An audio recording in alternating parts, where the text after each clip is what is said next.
लेखक बताते हैं कि माटी वाली अब अपनी झोपड़ी में पहुंच चुकी थी, लेकिन उसके बूढ़े को अब रोटी की कोई ज़रूरत नहीं रह गई थी। माटी वाली के पाँवों की आहट सुनकर हमेशा की तरह आज वह चौंका नहीं।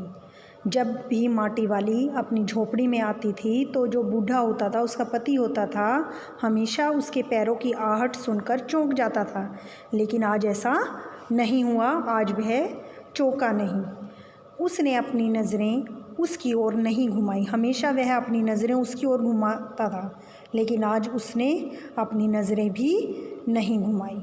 घबराई हुई माटी वाली ने उसे छू कर देखा। माटी वाली जो थी वह घबरा गई, क्योंकि आज ना तो वह चौंका और ना ही उसने अपनी नज़रें घुमाई।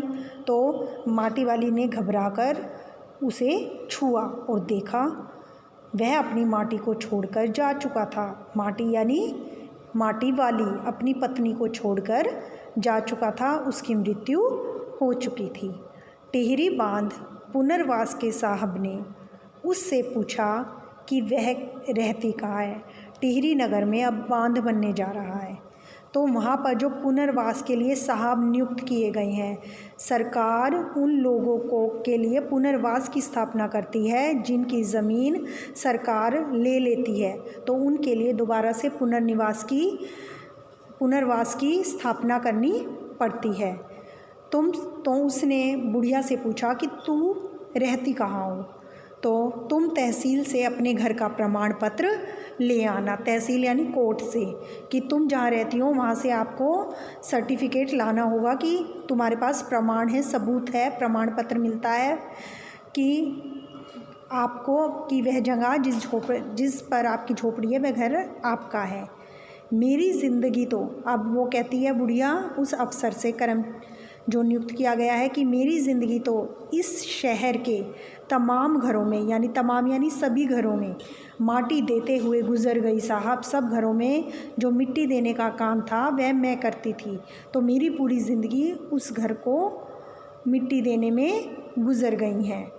माटी कहाँ से लाती हो? तो अब जो अफसर था उसने पूछा कि तुम माटी कहाँ से लाती हो, प्रश्न किया। माटा खान से लाती हूँ माटी। तो माटी वाली कहती है मैं माटी माटा खान से लाती हूँ। माटा खान जहाँ से मिट्टी खोदी जाती थी, वह माटा खान चढ़ी है तेरे नाम। अब एक व्यंग्य के रूप में पूछने लगने लग गया जो अफसर था कि क्या वो माटा खान जहाँ से तुम मिट्टी खोदती हो, क्या वह माटा खान तुम्हारे नाम पर चढ़ी हुई है?